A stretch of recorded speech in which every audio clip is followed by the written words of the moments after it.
This past week, UN Secretary General Antonio Guterres said that in order for the world to actually address the growing threat of climate change and to do it in a way that can head off a lot of the really, really bad things from climate change, we need to immediately cancel all planned coal projects across the world. No more of that. No more coal. We got to switch to renewables. And to be honest, this is actually not as, oh my God, this is a crazy announcement.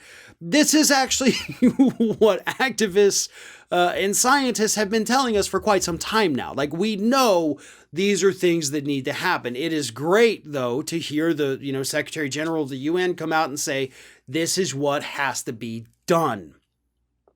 Because believe it or not, I know the United States isn't really one of them, but there are other countries that do listen to the UN. There are other countries who take it very seriously. I wish the United States was one of those countries, but hey, it is what it is. At least we have a president today who understands that climate change is a threat and has already taken a couple pretty bold actions with regard to climate change. Canceling Keystone XL was obviously wonderful. Let's just hope he doesn't make a deal with Murkowski about ANWR, which has been in the news this week. But nevertheless, we have to stop the coal addiction. And technologically speaking, it's almost ridiculous that we're still using the burning of coal when that's something that we have been doing as a species for a couple hundred years. Look at the technological advancements all around you, literally right this second.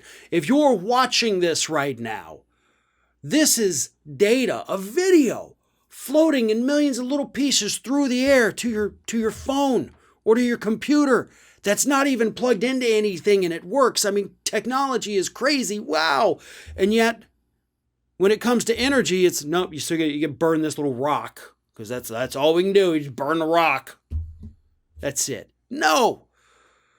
If we had taken this issue seriously 20 years ago and started investing in a renewable energy infrastructure, putting money in renewable energy firms, or hell, even convincing fossil fuel giants to switch over from oil and coal to renewable energy, we wouldn't be facing the crisis that we're facing today.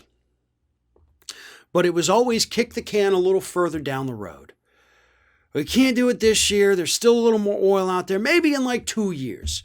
Maybe we'll get there by 2020. Maybe we'll get there by 2025. Maybe we'll get there by 2030. It's always some, way down the line goal now, when we were told 3 years ago now that we only had 12 years left to do something before the worst effects made it clear as day what we had done. 3 years have ticked by. And they went pretty damn fast, didn't they? We got about 9 left. About 9. Are we going to listen? Are we going to do it? Are we going to half-ass it and say, okay, well, this pipeline can't open, but this one will? You got to go all in on this. We have plenty of time to do this. That's the crazy part. We talk about this in dire terms, but at the same time, you look at the calendars, we do have a lot of time. But if we don't act, we don't have a lot of time, if that makes sense. There is plenty of time to turn the car around. But if we speed up with what we're doing and we don't start hitting the brakes, that clock's going to run out faster than you think.